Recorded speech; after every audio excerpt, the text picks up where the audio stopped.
ओम शांति। आज 10 जून 2025 प्रातः मुरली। ओम शांति। बाप दादा मधुबन। बाबा की साकार महावाक्य। आज मीठे बाबा ने कहा, मीठे बच्चे, तुम्हें श्रीमत पर सबको सुख देना है। तुमको श्रेष्ठ मत मिलती है श्रेष्ठ बनकर दूसरों को बनाने के लिए। आज का प्रश्न है, रहमदिल बच्चों के दिल में कौन सी लहर आती है, उन्हें क्या करना चाहिए? उत्तर, जो रहमदिल बच्चे हैं उनकी दिल होती है हम गांव-गांव में जाकर सर्विस करें। आजकल बेचारे बहुत दुखी है, उनको जाकर खुशखबरी सुनाएं कि विश्व में पवित्रता, सुख और शांति का दैवी स्वराज्य स्थापन हो रहा है। यह वही महाभारत लड़ाई है। बरोबर उस समय बाप भी था, अभी भी बाप आया हुआ है। ओम शांति। मीठे मीठे बच्चे, यहाँ बैठे हो तो यह ज़रूर समझते हो कि हम हैं ईश्वरीय संतान। ज़रूर अपने को आत्मा ही समझेंगे। शरीर है तब उन द्वारा आत्मा सुनती है। बाप ने यह शरीर लोन पर लिया है तब सुनाते हैं।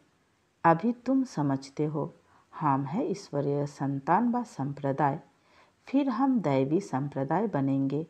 स्वर्ग के मालिक होते ही है देवताएं। हम फिर से 5000 वर्ष पहले मुआफिक दैवी स्वराज्य की स्थापना कर रहे हैं। फिर हम देवता बन जाएंगे। इस समय सारी दुनिया, भारत खास और दुनिया आम, सब मनुष्य मात्र एक दो को दुख ही देते हैं। उन्हों को यह भी पता नहीं है कि सुखधाम भी होता है। परमपिता परमात्मा ही आकर सबको सुखी शांत बना देते हैं। यहाँ तो घर घर में एक दो को दुख ही देते हैं। सारे विश्व में दुख ही दुख है। अभी तुम बच्चे जानते हो, बाप हमको 21 जन्मों के लिए सदा सुखी बनाते हैं। कब से दुख शुरू हुआ है, फिर कब पूरा होता है, यह और कोई की बुद्धि में चिंतन नहीं होगा। तुमको ही यह बुद्धि में है कि हम बरोबर ईश्वरीय संप्रदाय थे। यूँ तो सारी दुनिया के मनुष्य मात्र ईश्वरीय संप्रदाय है। हर एक उनको फादर कहे बुलाते हैं। अब बच्चे जानते हैं शिव बाबा हमको श्रीमत दे रहे हैं। श्रीमत मशहूर है, ऊंचते ऊंच भगवान की ऊंचते ऊंच मत है। गाया भी जाता है उनकी गतमत न्यारी। शिव बाबा की श्रीमत हमको क्या से क्या बनाती है। स्वर्ग का मालिक और जो भी मनुष्य मात्र है वह तो नर्क का मालिक ही बनाते हैं। अभी तुम हो संगम पर, यह तो निश्चय है ना। निश्चय बुद्धि ही यहाँ आते हैं और समझते हैं बाबा हमको फिर से सुखधाम का मालिक बनाते हैं। हम ही 100% पवित्र गृहस्थ मार्ग वाले थे। यह स्मृति आई है। 84 जन्मों का भी हिसाब है ना। कौन कौन कितने जन्म लेते हैं। जो धर्म बाद में आते हैं उन्हों के जन्म भी थोड़े होते हैं। तुम बच्चों को अब यह निश्चय रखना है, हम ईश्वरीय औलाद है। हमको श्रेष्ठ मत मिलती है सबको श्रेष्ठ बनाने के लिए। हमारा वही बाबा हमको राजयोग सिखलाता है। मनुष्य समझते हैं कि वेद शास्त्र आदि सब भगवान से मिलने के रास्ते हैं और भगवान कहते हैं इनसे कोई भी मेरे साथ मिलता नहीं है। मैं ही आता हूँ तब तो मेरी जयंती भी मनाते हैं, परंतु कब और किसके शरीर में आता हूँ यह कोई नहीं जानते सिवाय तुम ब्राह्मणों के। अभी तुम बच्चों को सबको सुख देना है। दुनिया में सब एक दो को दुख देते हैं। वो लोग यह नहीं समझते कि बिखार में जाना दुख देना है। अभी तुम जानते हो यह महान दुख है। कुमारी जो पवित्र थी उनको अपवित्र बनाते हैं। नरकवासी बनने के लिए कितना सेरेमनी करते हैं। यहाँ तो ऐसे हंगामे की कोई बात ही नहीं। तुम बड़ा शांति से बैठे हो, सब खुश होते हैं, सारे विश्व को सदा सुखी बनाते हैं। तुम्हारा मान शिव शक्तियों के रूप में है। तुम्हारे आगे लक्ष्मी नारायण का तो कुछ भी मान नहीं, शिव शक्तियों का ही नाम वाला है। क्योंकि जैसे बाप ने सर्विस की है, सबको पवित्र बनाकर सदा सुखी बनाया है, ऐसे तुम भी बाप के मददगार बने हो। इसलिए तुम शक्तियाँ भारत माताओं की महिमा है। यह लक्ष्मी नारायण तो राजा रानी और प्रजा सब स्वर्गवासी है। वह बड़ी बात है क्या? जैसे वह स्वर्गवासी है, वैसे यहाँ के राजा रानी सब नरकवासी है। ऐसे नरकवासियों को स्वर्गवासी तुम बनाते हो। मनुष्य तो कुछ भी नहीं जानते हैं, बिल्कुल ही तुच्छ बुद्धि है। क्या क्या करते रहते हैं, कितनी लड़ाइयाँ आदि है। हर बात में दुखी ही दुखी है। सतयुग में हर हालत में सुख ही सुख है। अभी सबको सुख देने के लिए ही बाबा श्रेष्ठ मत देते हैं। गाते भी है श्रीमद् भगवानुवाच, श्रीमद् मनुष्यवाच नहीं है। सतयुग में देवताओं को मत देने की दरकार ही नहीं। यहाँ तुमको श्रीमत मिलती है। बाप के साथ तुम भी गाए जाते हो शिव शक्तियाँ। अभी फिर से वह पार्ट प्रैक्टिकल में बज रहा है। अब बाप कहते हैं तुम बच्चों को मनसा वाचा कर्मणा सबको सुख देना है, सबको सुख धाम का रास्ता बताना है। तुम्हारा धंधा ही यह हुआ। शरीर निर्वाह अर्थ पुरुषों को धंधा भी करना होता है। कहते हैं शाम के समय देवता परिक्रमा पर निकलते हैं। अब देवता यहाँ कहाँ से आए? परंतु इस समय को शुद्ध कहते हैं। इस टाइम पर सबको फुर्सत भी मिलती है। तुम बच्चों को चलते फिरते उठते बैठते याद करना है। बस कोई देहधारी की चाकरी आदि नहीं करनी है। बाप का तो गायन है द्रौपदी के पाँव दबाए। इसका भी अर्थ नहीं समझते। स्थूल में पाँव दबाने की बात नहीं है। बाबा के पास बुढ़िया आदि बहुत आती है। जानते हैं भक्ति करते करते थक गई है।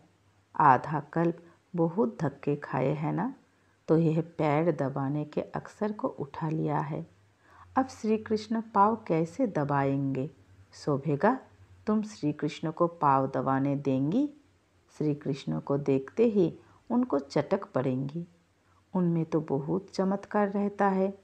श्री कृष्ण के सिवाय और कोई बात बुद्धि में बैठती ही नहीं। वही सबसे तेजोमय है। श्री कृष्ण बच्चे ने फिर मुरली चलाई, बात ही नहीं जचती। यहाँ तुम शिव बाबा से कैसे मिलेंगे? तुम बच्चों को बोलना पड़ता है, शिव बाबा को याद कर फिर इनके पास आओ। तुम बच्चों को तो अंदर में खुशी रहनी चाहिए। हमको शिव बाबा सुखी बनाते हैं 21 जन्मों के लिए। ऐसे बाप के पिछाड़ी तो कुर्बान जाना चाहिए। कोई सपूत बच्चे होते हैं तो बाप कुर्बान जाते हैं, बाप की हर कामना पूरी करते हैं। कोई तो ऐसे बच्चे होते हैं जो बाप का खून भी करा देता है। यहाँ तो तुमको मोस्ट बिलावेड बनना है, किसी को भी दुख नहीं देना है। जो रहीम दिल बच्चे हैं उनकी दिल होती है हम गांव-गांव में जाकर सर्विस करें। आजकल बेचारे बहुत दुखी है, उनको जाकर खुशखबरी सुनाओ कि विश्व में पवित्रता सुख शांति का दैवी स्वराज्य स्थापन हो रहा है। यह वही महाभारत लड़ाई है। बरोबर उस समय बाप भी था, अभी भी बाप आया हुआ है। तुम जानते हो बाबा हमको पुरुषोत्तम बना रहे हैं। यह है ही पुरुषोत्तम संगम युग। तुम बच्चे जानते हो हम पुरुषोत्तम कैसे बनते हैं। तुमसे पूछते हैं तुम्हारा उद्देश्य क्या है? बोलो मनुष्य से देवता बनना। देवता ये तो मशहूर है। बाप कहते हैं जो देवताओं के भक्त हो उनको समझाओ। भक्ति भी पहले पहले तुमने शुरू की शिव की, फिर देवताओं की, तो पहले पहले शिव बाबा के भक्तों को समझाना है। बोलो शिव बाबा कहते हैं मुझे याद करो। शिव की पूजा करते हैं, परंतु यह थोड़ी ही बुद्धि में आता है कि पतित पावन बाप है। भक्ति मार्ग में देखो धक्के कितने खाते हैं। शिवलिंग तो घर में भी रख सकते हैं, उनकी पूजा कर सकते हैं। फिर अमरनाथ, बद्रीनाथ आदि तरफ जाने की क्या दरकार है। परंतु भक्ति मार्ग में मनुष्य को धक्के जरूर खाने हैं। तुमको उनसे छुड़ाते हैं। तुम हो शिव शक्ति, शिव के बच्चे। तुम बाप से शक्ति लेते हो, वह भी मिलेगी याद से। विकर्म विनाश होंगे, पतित पावन तो बाप है ना। याद से ही तुम विक्रमाजीत पावन बनते हो। सबको यह रास्ता बताना है। तुम अभी राम के बने हो। राम राज्य में है सुख, रावण राज्य में है दुख। भारत में ही सबके चित्र है जिनकी इतनी पूजा होती है। ढेर के ढेर मंदिर है, कोई हनुमान का पुजारी, कोई किसका। इनको कहा जाता है ब्लाइंड फेथ। अभी तुम जानते हो, हम भी ब्लाइंड थे। इनको भी मालूम नहीं था ब्रह्मा, विष्णु, शंकर कौन है, क्या है। जो पूज्य थे वही फिर पुजारी बने। सतयुग में है पूज्य, यहाँ है पुजारी। बाप कितना अच्छी रीति समझाते हैं।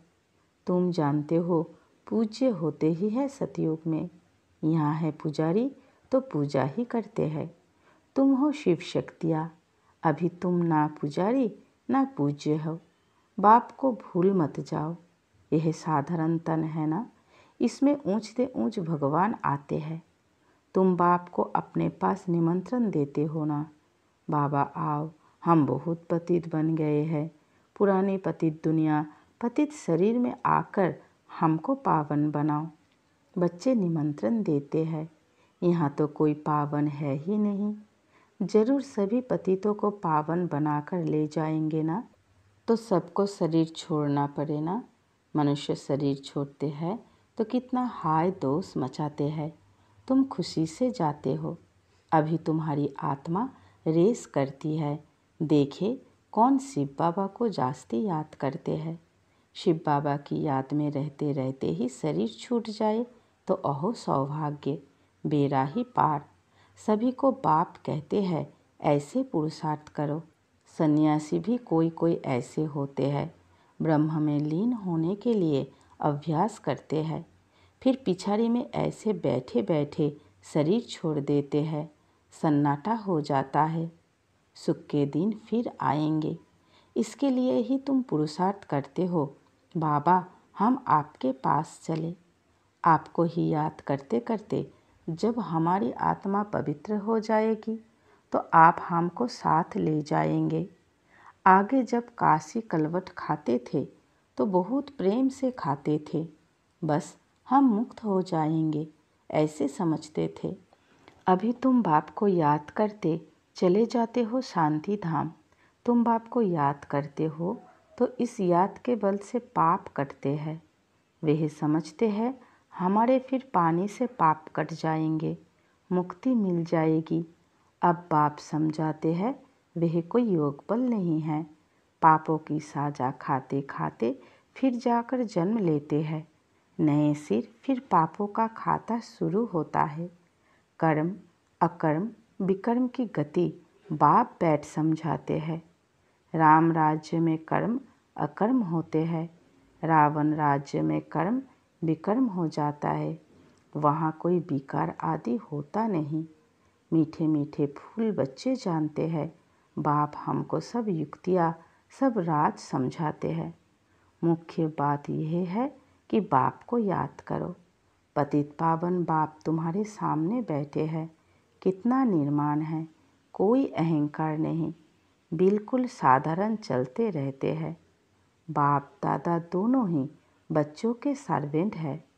तुम्हारे दो सर्वेंट है, ऊंचते ऊंच शिव बाबा, फिर प्रजापिता ब्रह्मा।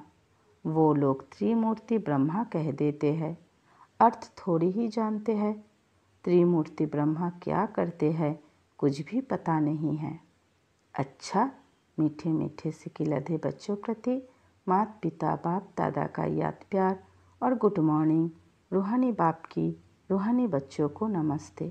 हम सब रूहानी बच्चों की रूहानी माता पिता बाप दादा को याद प्यार, गुड मॉर्निंग और नमस्ते नमस्ते नमस्ते। शुक्रिया मीठे प्यारे बाबा, शुक्रिया। धारणा के लिए मुख्य सार। पहली पॉइंट, सदा यह निश्चय रहे कि हम ईश्वरीय औलाद है। हमें श्रेष्ठ मत पर चलना है, किसी को भी दुख नहीं देना है, सबको सुख का रास्ता बताना है। दूसरी पॉइंट, सपूत बच्चा बन बाप पर कुर्बान जाना है। बाप की हर कामना पूरी करनी है। जैसे बाप दादा निर्माण और निरहंकारी है, ऐसे बाप समान बनना है।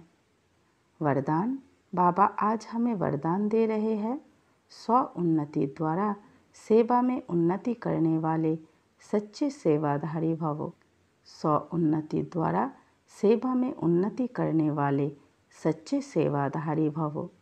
विस्तार में बाबा ने कहा, स्व उन्नति सेवा की उन्नति का विशेष आधार है। स्व उन्नति कम है तो सेवा भी कम है। सिर्फ किसी को मुख से परिचय देना ही सेवा नहीं है, लेकिन हर कर्म द्वारा श्रेष्ठ कर्म की प्रेरणा देना, यह भी सेवा है। जो मनसा वाचा कर्मणा सदा सेवा में तत्पर रहते हैं, उन्हें सेवा द्वारा श्रेष्ठ भाग्य का अनुभव होता है। जितनी सेवा करते उतना स्वयं भी आगे बढ़ते हैं। अपने श्रेष्ठ कर्म द्वारा सेवा करने वाले सदा प्रत्यक्ष फल प्राप्त करते रहते हैं। आज का स्लोगन, समीप आने के लिए सोचना, बोलना और करना समान बनाओ। समीप आने के लिए सोचना, बोलना और करना समान बनाओ। आज का अव्यक्त इशारे, आत्मिक स्थिति में रहने का अभ्यास करो, अंतर्मुखी बनो। एकाग्रता का आधार अंतर्मुखता है। अंतर्मुखता में रहने से सूक्ष्म शक्ति की लीलाएं अनुभव करेंगे। आत्मिक स्थिति में रहे आत्माओं का आह्वान करना, आत्माओं से रूहान करना, आत्माओं के संस्कार स्वभाव को परिवर्तन करना, आत्माओं का बाप से कनेक्शन जुड़वाना, ऐसे रूहानी लीला का अनुभव होगा। अच्छा, ओम शांति।